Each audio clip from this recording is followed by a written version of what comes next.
Hello friends, आज की इस वीडियो में हम जानेंगे व्हाट इज़ टेंस और उसके काइंड्स क्या होते हैं, यानी टेंस क्या होता है और उसके काइंड्स क्या होते हैं। बहुत ही इम्पोर्टेंट वीडियो होने वाली है। प्लीज़ इसको लाइक और शेयर ज़रूर करें, और अगर आप लोग चैनल पर नए हैं तो इसको सब्सक्राइब भी कर लें ताकि हर वीडियो का नोटिफिकेशन आपको मिल जाए। ओके, तो आइए वीडियो को शुरू करते हैं। सबसे पहले जानते हैं टेंस क्या होता है। देखिए, टेंस को हिंदी में बोलते हैं काल, और काल का मीनिंग होता है समय। टेंस यानी समय जो होता है, यानी काल जो होता है, वो मेनली 3 तरह का होता है। नंबर 1 प्रेजेंट, नंबर 2 पास्ट और नंबर 3 फ्यूचर। प्रेजेंट को हिंदी में हम बोलते हैं वर्तमान काल, और पास्ट टेंस को हम बोलते हैं भूतकाल, और फ्यूचर टेंस को हम बोलते हैं भविष्यकाल।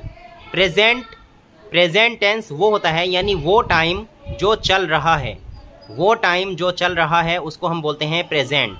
और जो टाइम बीत गया, यानी कि जो वक्त गुजर गया, वो होता है पास्ट। और जो वक्त यानी जो टाइम आने वाला होता है, आने वाले वक्त को, आने वाले समय को हम बोलते हैं फ्यूचर, यानी फ्यूचर टेंस। ठीक है, तो फ्यूचर टेंस में आने वाले समय की बातें होती हैं, आने वाले वक्त की बातें होती हैं। तो सबसे पहले हम बात करेंगे प्रेजेंट की। ठीक है, प्रेजेंट टेंस की कैटेगरी जो होती हैं, यानी जो काइंड्स होते हैं प्रेजेंट टेंस के, वो कौन कौन से होते हैं। देखिए, जो प्रेजेंट टेंस होता है, इसको हम 4 कैटेगरी में रखते हैं। प्रेजेंट टेंस को हम 4 कैटेगरी में रखते हैं। पहला होता है प्रेजेंट इंडेफिनिट, दूसरा होता है प्रेजेंट कॉन्टिन्यूअस, तीसरा होता है प्रेजेंट परफेक्ट, और चौथा होता है प्रेजेंट परफेक्ट कॉन्टिन्यूअस। अब एक एक करके मैं आपको इनकी पहचान बताऊंगा, इंग्लिश में भी और हिंदी में भी। प्रेजेंट इंडेफिनिट पहला काइंड, प्रेजेंट टेंस का पहला काइंड प्रेजेंट इंडेफिनिट। इसकी हिंदी वाक्य में पहचान होती है क्रिया के साथ ता है, ती है, ता हूँ, ती हूँ, ते हैं, ऐसे वाले शब्द जुड़े होते हैं। अगर हम इंग्लिश सेंटेंस की बात करें तो प्रेजेंट टेंस में, यानी प्रेजेंट इंडेफिनिट की जो पहचान होती है इंग्लिश सेंटेंस की, वो होती है यानी सब्जेक्ट के साथ वर्ब की फर्स्ट फॉर्म लगी हुई होती है। यानी जैसे ही हम सब्जेक्ट यूज़ करेंगे, उसके फ़ौरन बाद आप या हम वर्ब की फर्स्ट फॉर्म यूज़ करेंगे, और कभी कभी आप सिंगुलर सब्जेक्ट के साथ इस टेंस में वर्ब के साथ एस या ईएस जुड़ा हुआ भी देखेंगे। ठीक है, दूसरा होता है प्रेजेंट कॉन्टिन्यूअस, वो सेंटेंस जिसमें रहा है, रही है, रहा हूँ, ऐसे शब्द। और इंग्लिश में अगर बात करें तो इज एम आर के साथ वर्ब की ING वाली फॉर्म यूज़ की जाती है। ये इसकी पहचान है, यानी प्रेजेंट कॉन्टिन्यूअस की। ठीक है, इसी तरीके से प्रेजेंट परफेक्ट, तीसरा जो काइंड होता है प्रेजेंट टेंस का, वो होता है प्रेजेंट परफेक्ट। ठीक है, तो जब हम सब्जेक्ट के साथ हैज़ या हैव और उसके साथ थर्ड फॉर्म का यूज़ करते हैं, वर्ब की थर्ड फॉर्म का यूज़ करते हैं, तो वो सेंटेंस होता है प्रेजेंट परफेक्ट का। अब चलते हैं फोर्थ काइंड की तरफ, यानी चौथा जो प्रकार होता है प्रेजेंट टेंस का, वो होता है प्रेजेंट परफेक्ट कॉन्टिन्यूअस। यानी ऐसे सेंटेंसेस, हिंदी वाक्यों की अगर हम बात करें तो ऐसे सेंटेंसेस जिनमें वक्त हो, यानी टाइम दिया हुआ हो, और आखिर में रहा है, रही है, रहा हूँ, ऐसी वाली बातें हों। जैसे एग्जाम्पल के तौर पर अगर मैं बात करूँ, मैं सुबह से पढ़ रहा हूँ, तो इसमें सुबह से ये तो हो गया टाइम, और आगे पढ़ रहा हूँ, ये वाले शब्द आए इसमें। तो ऐसे वाले सेंटेंसेस होते हैं प्रेजेंट परफेक्ट कॉन्टिन्यूअस। ओके, अगर हम इंग्लिश की बात करें, इंग्लिश सेंटेंस की क्या पहचान होती है। देखिए, हैज़ बीन या हैव बीन लगा हुआ होगा सेंटेंस में, हैज़ बीन या हैव बीन, और उसके साथ वर्ब की ING वाली फॉर्म लगी हुई होती है, और लास्ट में सिंस या फॉर प्लस टाइम, ये वाले वर्ड्स भी यूज़ किए जाते हैं। तभी तो has been, have been plus verb की ING वाली फॉर्म, और लास्ट में सिंस या फॉर के साथ टाइम बताने वाला वर्ड जुड़ा हुआ होगा। अगर मैं एग्जाम्पल की बात करूं तो देखिए, ध्यान से सुनिए। मैंने एक सेंटेंस बोला था, मैं सुबह से पढ़ रहा हूं, तो इसको इंग्लिश में बोलेंगे I have been reading since morning. तो मैंने इसमें हैव बीन का यूज़ किया, वर्ब की आईएनजी वाली फॉर्म का यूज़ किया और लास्ट में सिंस मॉर्निंग का भी यूज़ किया। तो ये सेंटेंस हो गया हमारा प्रेजेंट परफेक्ट कॉन्टिन्यूअस का। ओके, अब चलते हैं हम पास्ट की तरफ। पास्ट टेंस क्या होता है वो मैंने आपको अभी बताया था, यानी ऐसा टाइम जो गुजर गया हो, जो वक्त गुजर गया हो, उसको हम पास्ट टेंस बोलते हैं। इसके भी 4 काइंड्स होते हैं। नंबर 1 पास्ट इंडेफिनिट, और हम इसको सिंपल पास्ट भी कह सकते हैं। जैसे मैंने प्रेजेंट इंडेफिनिट का आपको रूल बताया था, इसी तरीके से मैं पास्ट इंडेफिनिट का भी आपको रूल बता रहा हूँ। इंग्लिश सेंटेंस की बहुत ही आसान पहचान है, बस आपको सब्जेक्ट के साथ वर्ब की सेकंड फॉर्म का यूज़ करना है। वर्ब की सेकंड फॉर्म का यूज़ करना है और उसके बाद आपको ऑब्जेक्ट जोड़ देना है। बहुत ही जितने भी मतलब सेंटेंसेस बनते हैं उनमें सबसे आसान रूल इस वाले सेंटेंस का है, यानी पास्ट इंडेफिनिट का जो रूल होता है, इंग्लिश रूल होता है इंग्लिश सेंटेंस बनाने का, वो सबसे आसान होता है। सब्जेक्ट के साथ वर्ब की सेकंड फॉर्म लगा दीजिए, बस बन गया सेंटेंस, और उसके बाद ऑब्जेक्ट जोड़ दीजिए। जैसे ही वेंट, वह गया। अब इसमें आपको ऑब्जेक्ट जो भी जोड़ना है वो आप जोड़ सकते हैं।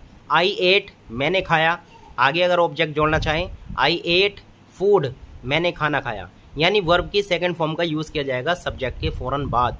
ओके, दूसरा होता है पास्ट कॉन्टिन्यूअस। जैसे हमने प्रेजेंट कॉन्टिन्यूअस में इज एम आर के साथ वर्ब की फर्स्ट फॉर्म का यूज़ किया है, यानी करते हैं, इसी तरीके से पास्ट कॉन्टिन्यूअस में इज एम आर के जगह आप वाज वर्ब का यूज़ करेंगे और आईएनजी वाली फॉर्म यूज़ की जाएगी। कॉन्टिन्यूअस का तो मतलब ही आईएनजी वाली फॉर्म है।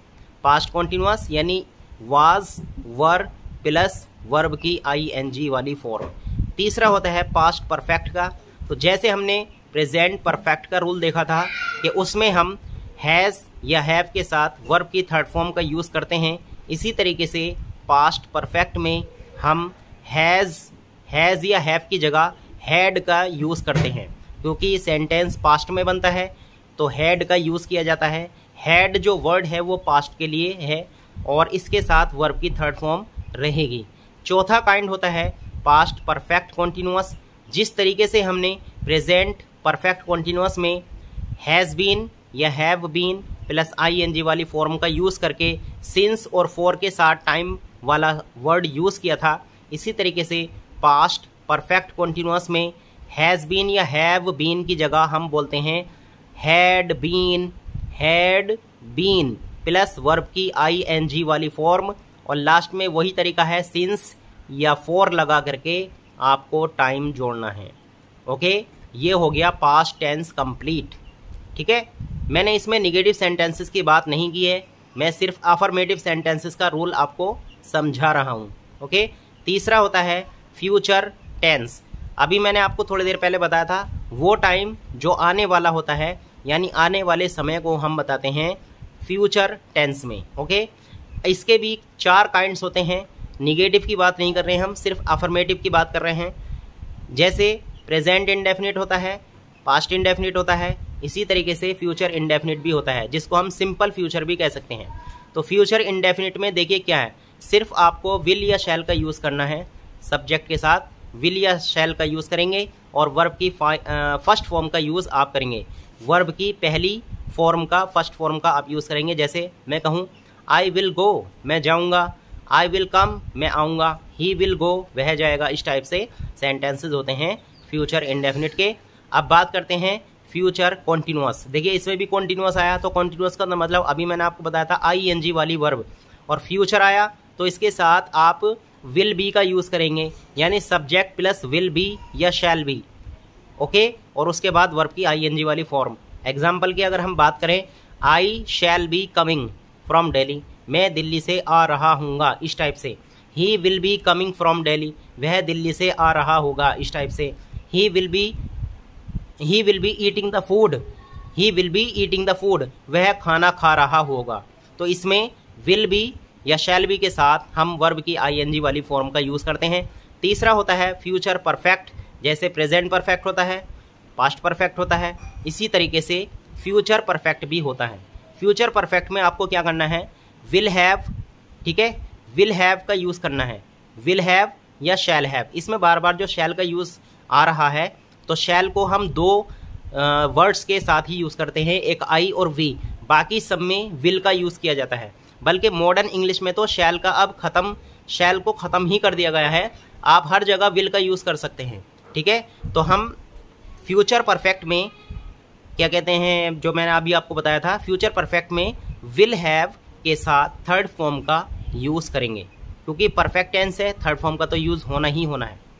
और चौथा होता है फ्यूचर परफेक्ट कॉन्टिन्यूअस। इसमें आपको क्या करना है, सब्जेक्ट के बाद विल हैव बीन, बीन तो लगाना ही लगाना है, विल हैव बीन या शैल हैव बीन, और उसके साथ वर्ब की आईएनजी वाली फॉर्म, और लास्ट में वही तरीका है, सिंस या फॉर के साथ टाइम वाला वर्ड आपको यूज़ करना है। तो फ्रेंड्स, ये मैंने एक छोटी सी वीडियो में आपको टेंस के बारे में समझाया कि प्रेजेंट, पास्ट और फ्यूचर जो टेंस होता है, कैसे इनके सेंटेंसेस बनाए जाते हैं और इनकी क्या पहचान होती है, इस वीडियो में हमने जाना। दोस्तों, अगर ये वीडियो आपको अच्छी लगी हो तो प्लीज़ इसको लाइक और शेयर ज़रूर करें। Thanks for watching.